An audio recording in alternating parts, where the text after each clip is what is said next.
Hello students, this is Sakshar Vaishnav and welcome to Magnet Brains, जहाँ पर आपको मिलेंगे 4th to 12th क्लास तक के सारे सब्जेक्ट्स के वीडियोस बिल्कुल free of cost. So students, अब हम क्या पढ़ेंगे? अब हम पढ़ेंगे demand decrease and supply increase. Okay, मतलब हमारा जो एक मेन टॉपिक है, कौन सा वाला? वो डिमांड एंड सप्लाई चेंज वाला, उसका हम पार्ट 3 पढ़ रहे हैं। उसमें हम क्या देखेंगे कि जब डिमांड डिक्रीज होती है एंड सप्लाई इंक्रीज होती है। ओके, इसके 2 केसेस हम ऑलरेडी हमारे प्रीवियस वीडियोस में देख चुके हैं। ठीक, तो अब हम देखते हैं कि इसके चेंज होने की वजह से कैसे हमारा जो इक्विलिब्रियम है वो चेंज होता है। Okay, the effect of simultaneous decrease in demand and increase in supply on the equilibrium price and equilibrium quantity is analyzed in following 3 cases। इसे भी हम 3 केसेस में बता सकते हैं कि क्या कैसे हमारी चेंजेस होंगे। Okay, decrease in demand is equal to increase in supply. जितना डिमांड में डिक्रीज हो रहा है उतना ही हमारी सप्लाई में क्या हो रहा है? इंक्रीज हो रहा है। ओके, या फिर जो हमारी डिक्रीज हो रहा है डिमांड में वो ज्यादा है हमारे सप्लाई के इंक्रीज से, या फिर जो हमारा डिक्रीज है डिमांड में वो कम है हमारा सप्लाई के इंक्रीज में। ओके, तो स्टूडेंट्स हमें क्या पता है कि ना हर एक उसके ये 3 केस होते हैं, is equal to, more than and less than. Okay, इस साइड हम राइट हैंड साइड और लेफ्ट हैंड साइड क्या लिखने वाले हैं?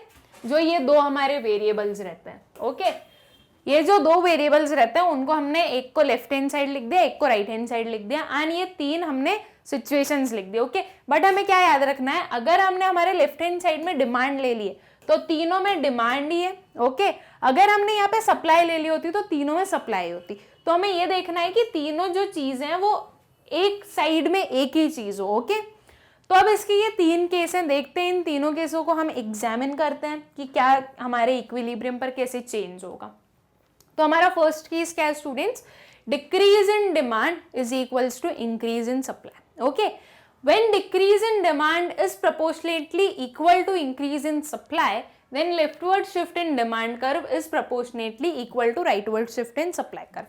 Now demand decrease हो रही है, decrease हो रही है, इसका मतलब क्या हो रहा है स्टूडेंट्स? decrease का मतलब होता है leftward shift। ओके, ये कहाँ जाएगी? लेफ्ट में। और ये increase हो रही है, increase का मतलब क्या हुआ? increase का मतलब हुआ rightward shift। ओके, कहाँ गई हमारी सप्लाई? राइट में गई। ओके, तो अब डिक्रीज और इंक्रीज बराबर है डिमांड और सप्लाई का। तो मतलब डिमांड में हम जितना लेफ्टवर्ड शिफ्ट करवा रहे हैं हमारे डिमांड कर्व को, सेम उतना ही हमारी जो सप्लाई कर्व है वो राइट में शिफ्ट होने वाली है। Okay, the new equilibrium is determined, equilibrium quantity remains the same but equilibrium price false. इसमें क्या होगा? आपकी इक्विलिब्रियम क्वांटिटी सेम रहेगी पर जो आपका इक्विलिब्रियम प्राइस है वो फॉल होगा। ओके, अब हम इसे देखते हैं कैसे होगा। हम इसे ग्राफ के थ्रू ही समझेंगे, हमें रिटर्न पर नहीं जाना है, हमें ग्राफ के थ्रू ही समझना है। ओके, तो स्टूडेंट्स हमारी जो डिमांड सप्लाई कर्व थे इनिशियल वाले, वो क्या थे? ये वाले हमारे डिमांड एंड सप्लाई कर्व्स हैं। ओके, ये दोनों जहां पे इंटरसेक्ट हुए उसे हमने क्या बोला? ये है हमारा पॉइंट E, जो कि हमें क्या बता रहा है? हमारा इक्विलिब्रियम है। ओके, ये हमारा इनिशियल इक्विलिब्रियम है। हमारी जो P है वो इनिशियल इक्विलिब्रियम प्राइस है एंड Q क्या है? Initial equilibrium quantity. ओके, अब हमें क्या पता है स्टूडेंट्स कि हमारी डिमांड क्या हो रही है? डिक्रीज हो रही है, और हमारी सप्लाई क्या हो रही है? वो इंक्रीज हो रही है। ओके, तो डिमांड डिक्रीज हो रही है मतलब लेफ्टवर्ड शिफ्ट, तो ये डिमांड ने किया leftward shift. Okay, and supply increase हो रही है मतलब राइटवर्ड शिफ्ट, तो सप्लाई ने क्या राइटवर्ड शिफ्ट हुआ उसमें। ओके, लेकिन हमें ये भी पता है कि दोनों में जो डिक्रीज और इंक्रीज है वो बराबर है, राइट? मतलब जितने अमाउंट से, जितने प्रपोर्शन से हमारी डिमांड डिक्रीज हो रही है, सेम उतने ही प्रपोर्शन से हमारी सप्लाई भी इंक्रीज होगी। ठीक, तो क्या हुआ? ये अगर इतने अमाउंट से डिक्रीज हो रही है इतने प्रपोर्शन से, तो सप्लाई भी उतने ही प्रपोर्शन से इंक्रीज हुई। ओके, हमने दोनों कर्व्स बनाए, हमने ये डिमांड का कर्व बनाया एंड सप्लाई का कर्व बनाया। ओके, अब ये दोनों ने जहां पे इंटरसेक्ट किया स्टूडेंट्स, हमने उस पॉइंट को क्या किया? मार्क किया, उसे हमने नेम दे दिया E1। E1 क्या बता रहा है हमें? E1 बता रहा है हमें हमारा न्यू इक्विलिब्रियम पॉइंट। ओके, अब इसके करस्पॉन्डिंग हम क्या करेंगे? एक वर्टिकल लाइन ड्रॉ करेंगे और एक हॉरिजॉन्टल लाइन ड्रॉ करेंगे। ओके, वर्टिकल लाइन कहाँ आके मिली? हमारे एक्स एक्सिस पर मिली। एक्स एक्सिस मतलब क्या? क्वांटिटी। ओके, तो हमने उसको क्या नेम दिया? हमने देखा कि वो जो क्वांटिटी है वो चेंज नहीं हो रही है, उसने कोइंसाइड कर लिया हमारी जो इनिशियल वाली क्वांटिटी थी ना उसको, राइट। ये तो हमारी इनिशियल क्वांटिटी थी और ये न्यू क्वांटिटी भी हमारी यही बन गई है, तो वो Q को हम नहीं चेंज करेंगे, वो Q ही रहेगा। Okay, now price. Okay, price की ये लाइन बनाई थी हमने, इसे हमने क्या नेम दे दिया, इसे हमने नेम दे दिया P1। ओके, वाई एक्सिस पर आकर मिल रहा है मतलब वो प्राइस है, तो इसे हमने नेम दिया P1। ठीक, अब क्या बता सकते हैं स्टूडेंट्स हम कि आपका जो प्राइस है वो नीचे आ गया, राइट, डाउनवर्ड शिफ्ट हुआ है, इसका मतलब क्या हुआ, आपका प्राइस फॉल हो रहा है। ओके, एंड जो क्वांटिटी है स्टूडेंट्स वो चेंज ही नहीं हुई, पहले भी Q थी अभी भी Q है, तो इसका मतलब हम क्या बता सकते हैं कि ये चेंज नहीं हो रही, ये क्या है, कांस्टेंट है या ये सेम रहेगी, कुछ भी बोल सकते हैं हम। ओके, ये किसके कारण हो रहा है, हमने क्या चेंजेस किए थे हमारे डिमांड एंड सप्लाई में, उसके कारण हमें ये देखने को मिल रहा है। हमने क्या किया था, हमने अपनी डिमांड को डिक्रीज किया था एंड उसी सेम प्रपोर्शन से हमने हमारी सप्लाई को इंक्रीज किया। ओके, तो हमें क्या देखने को मिला कि जो इक्विलिब्रियम प्राइस है वो फॉल हो रहा है एंड जो इक्विलिब्रियम क्वांटिटी है वो सेम ही है, उसमें कोई चेंजेस नहीं हो रहा है। ओके, तो हम क्या बोल सकते हैं स्टूडेंट्स कि when decrease in demand is equal to increase in supply, the equilibrium price falls and equilibrium quantity remains the same। Okay, ये चीज हमने कैसे बताई, ये चीज हमने पूरे ग्राफ पे ड्रॉ करके बताई है। ओके, हमने जो टेक्सचुअल लिखा हुआ था ना उस पे ध्यान नहीं दिया, हमने क्या किया, हमने उसे ग्राफ पे पूरा प्लॉट किया, ग्राफ पे पूरा बनाया, उसे पूरा ड्रॉ किया, उसके बाद में हमने बताया कि क्या आपकी इक्विलिब्रियम प्राइस में चेंज हो रहा है और क्या आपकी इक्विलिब्रियम क्वांटिटी में चेंज हो रहा है। ओके, आई होप स्टूडेंट्स ये आपको क्लियर होगा, बहुत ही इजी था। हम जब ग्राफ के थ्रू करेंगे स्टूडेंट्स तो वो बहुत इजी लगेगा हमें, अगर हमने सोचा कि हम टेक्सचुअल को याद कर लें तो वो एक बहुत ही डिफिकल्ट टास्क हो जाएगा एंड इतने सारे केसेस हैं कि हम क्या करेंगे, उसे मिक्सअप करके आ जाएंगे। जब एग्जाम में पूछा जाएगा तो किसी का आंसर किसी में लिख के आ जाएंगे, सब घपला कर देंगे। इससे अच्छा क्या है, याद करो ही मत। क्या याद रखना है, क्या सीखना है हमें, ये ग्राफ बनाना सीखना है। अगर हमें ग्राफ बनाते आता है ना तो कोई प्रॉब्लम ही नहीं है, 1% भी टेंशन वाली बात नहीं है कि हमें कैसे आएगा। ओके, हमें बस ग्राफ बनाना आना चाहिए एंड हमें इस चीज को अच्छे से इंटरप्रेट करना है।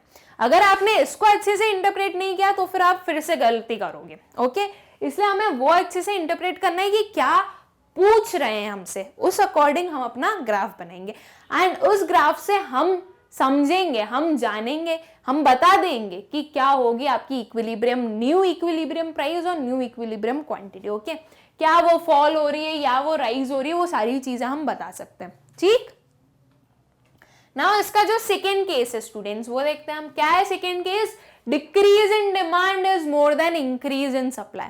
जो आपकी डिमांड में डिक्रीज है वो ज्यादा है आपकी सप्लाई में इंक्रीज से। ओके, तो इस केस में क्या होगा, मतलब डिमांड डिक्रीज हो रही है, लेफ्टवर्ड शिफ्ट, आपका जो डिमांड का लेफ्टवर्ड शिफ्ट है वो ज्यादा रहेगा आपके सप्लाई के राइटवर्ड शिफ्ट से। ओके, ये चीज हमें ग्राफ पे बतानी है एंड उसके बाद में हम बता देंगे कि आपकी इक्विलिब्रियम प्राइस पर क्या चेंज है एंड आपकी इक्विलिब्रियम क्वांटिटी पर क्या चेंज है। ठीक, so when decrease in demand is proportionately more than increase in supply, then leftward shift in demand curve is proportionately more than rightward shift in supply curve। क्या हो रहा है कि जो leftward shift है हमारे डिमांड कर्व में वो क्या है, more than rightward shift in supply curve। Okay, ये चीज तो हमें समझ में आ गई थी इसे देख कर ही, right. The new equilibrium is determined, equilibrium quantity falls and equilibrium price, right, equilibrium price falls। Okay, क्या बोल रहा है ये कि new equilibrium quantity, new equilibrium determine होगा, उसमें हमें क्या पता चलेगा कि क्वांटिटी भी फॉल कर रही है और प्राइस भी फॉल कर रहा है। तो क्या ये चीज सही हो रही है, ये सही में फॉल कर रहे हैं या इन्होंने बस बोल दिया, हमें मानना थोड़ी ना है, हमने तो सोच के रखा है ना कि उन्होंने जो लिखा है, जो टेक्स्ट में लिखा है वो हमें नहीं मानना। हम तो ग्राफ बनाएंगे फिर हम बताएंगे कि क्या हो रहा है, राइट। तो हम ग्राफ बनाते हैं। ओके, DD एंड SS हमारे initial demand curve and supply curve है। ठीक, ये दोनों कर्व्स इनिशियल हैं, इन दोनों ने जहां पे इंटरसेक्ट किया वो क्या हुई हमारी, वो हुई हमारी इनिशियल इक्विलिब्रियम, राइट। उसके करेस्पॉन्डिंग वाला प्राइस इनिशियल इक्विलिब्रियम प्राइस और इनिशियल इक्विलिब्रियम क्वांटिटी, राइट। अब हमें क्या पता है स्टूडेंट्स, हमें क्या करना है, डिक्रीज इन डिमांड करना है और इंक्रीज इन सप्लाई करना है। डिक्रीज इन डिमांड इज मोर, मतलब कि हमें डिमांड में ज्यादा डिक्रीज करवाना है। ओके, तो हमने डिक्रीज इन डिमांड इतना पोर्शन का करवा दिया, ठीक। एंड इंक्रीज इन सप्लाई करवाना है लेकिन इससे कम करवाना है, तो हमने क्या किया, हमने इतने से हमारे सप्लाई को इंक्रीज करवाया। ओके, मतलब क्या हुआ, आपकी डिमांड इतने पोर्शन में कम हो रही है एंड आपकी सप्लाई सिर्फ इतने पोर्शन से इंक्रीज हो रही है, ठीक। हमने न्यू डिमांड कर्व और सप्लाई कर्व बनाया। ओके, ये D1 D1 बनाया हमने एंड ये S1 बनाया, ठीक। इन दोनों ने जहां पे भी इंटरसेक्ट किया हमने वो पॉइंट क्या किया, मार्क किया, उसे क्या नेम दिया हमने E1। दैट इज ये क्या हुआ हमारा, ये हुई हमारी न्यू इक्विलिब्रियम। ओके, नाउ इससे स्टूडेंट्स हम क्या बनाएंगे, एक वर्टिकल स्ट्रेट लाइन और एक horizontal straight line. Okay, vertical straight line में क्या हो रहा है, वर्टिकल स्ट्रेट लाइन में हमारे एक्स एक्सिस पर जो कि हमारे क्या बताती है, क्वांटिटी बताती है, राइट। सो क्वांटिटी, तो हमने उसे क्या किया, Q1 नेम दिया, ठीक। एंड जो हमने हॉरिजॉन्टल लाइन बनाई वो कहां आ रही है, हमारी y एक्सिस पे। y एक्सिस पे क्या है स्टूडेंट्स, हमारा प्राइस है, तो हमने उसे क्या नेम दे दिया, P1 दे दिया, ठीक। अब हम क्या देख सकते हैं स्टूडेंट्स, पहले हमारी प्राइस क्या थी, पहले हमारी प्राइस थी P, अब क्या हुई हमारी प्राइस P1।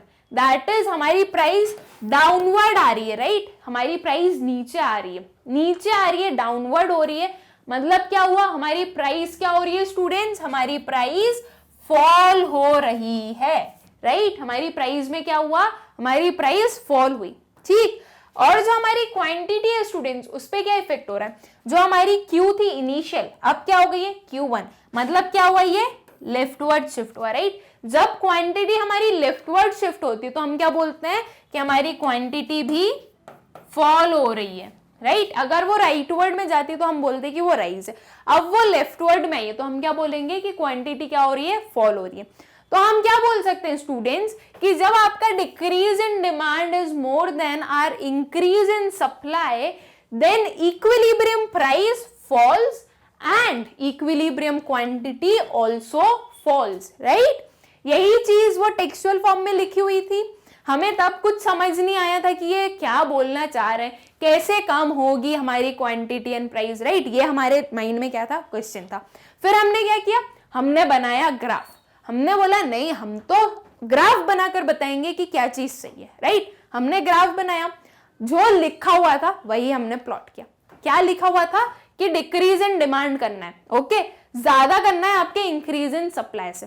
हमने क्या किया, हमने डिमांड में डिक्रीज किया, ओके, और उसको किससे ज्यादा किया, हमारे इंक्रीज इन सप्लाई से, राइट। और फिर हमने डिमांड और सप्लाई कर्व को इंटरसेक्ट करवाया और वहां पे हमने डिफाइन कर दी कि क्या हमारी न्यू इक्विलिब्रियम प्राइस होगी और इक्विलिब्रियम क्वांटिटी होगी, राइट। मतलब हमने ज्यादा दिमाग याद करने में नहीं लगाया, राइट। हमने क्या किया, हम तो हमारे लॉजिक से चले, जो जैसे लिखा हुआ था हमने वैसा प्लॉट करते गए और हमने हमारे आंसर पे आ गए, राइट। हमारा सही आंसर पे आ गए।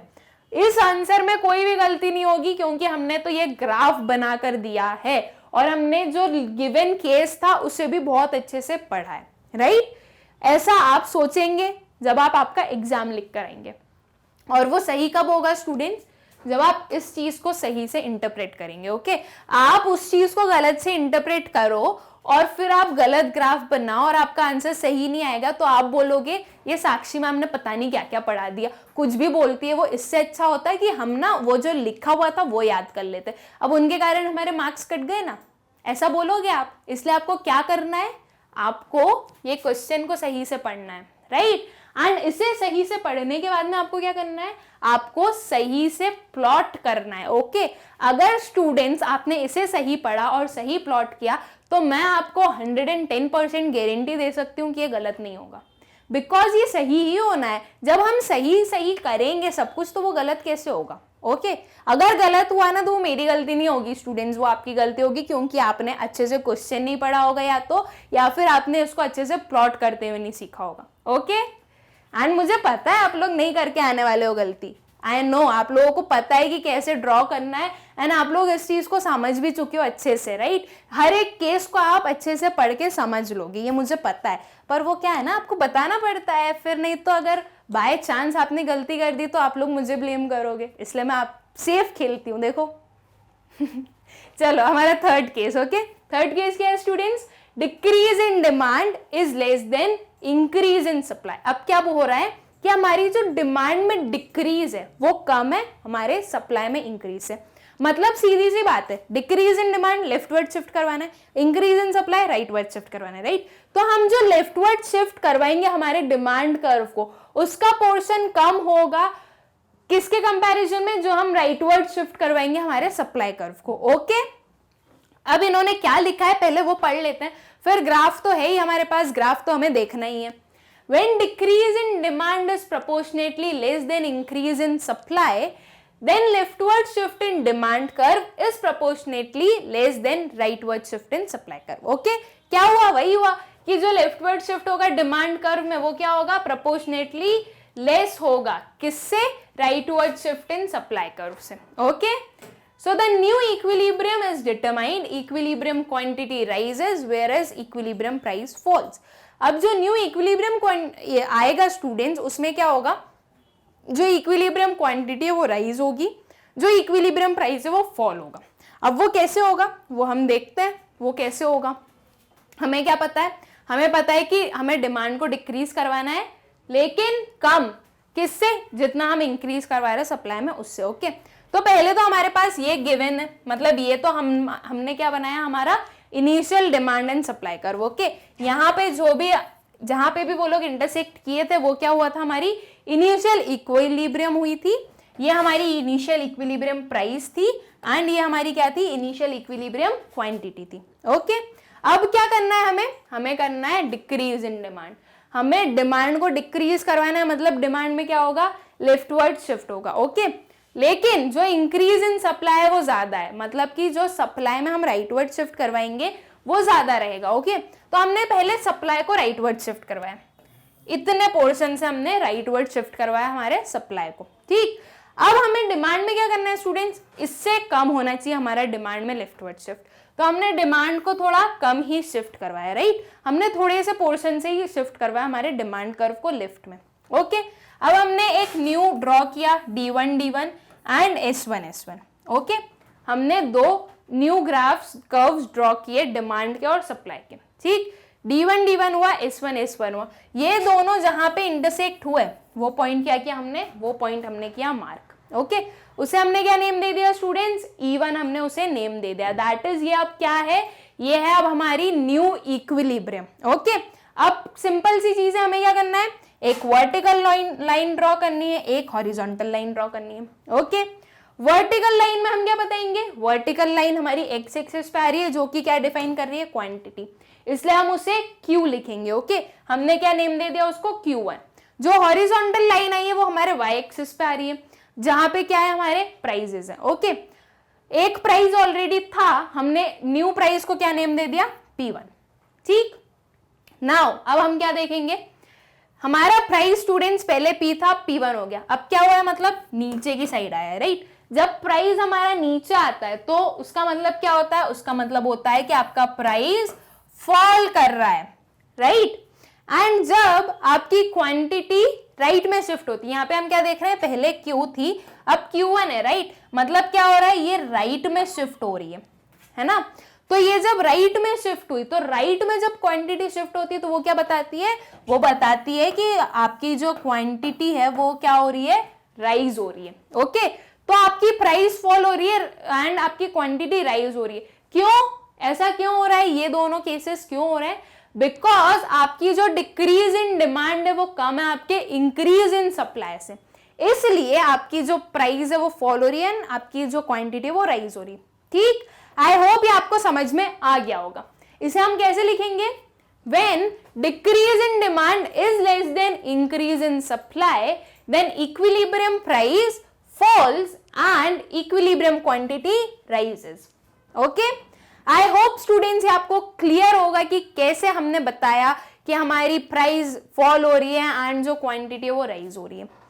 ओके, ये थे स्टूडेंट्स हमारे तीन cases of both decrease, demand decrease and supply increase. Okay, जब डिमांड डिक्रीज होती है, सप्लाई इंक्रीज होती है, तो हमारे इक्विलिब्रियम प्राइस और इक्विलिब्रियम क्वांटिटी पर क्या इफेक्ट होता है, उसके हमने तीन केसेस देख लिए। ओके, आई होप स्टूडेंट्स आपको क्लियर होंगे।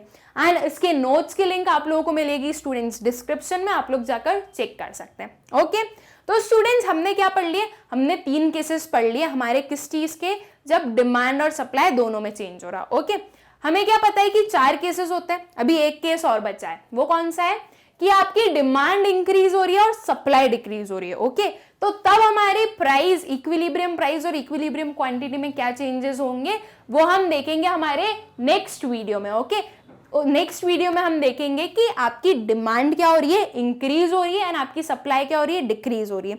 तो इस पर्टिकुलर जो सिचुएशन है उसका क्या इफेक्ट होगा हमारे इक्विलिब्रियम पर। Okay, thank you.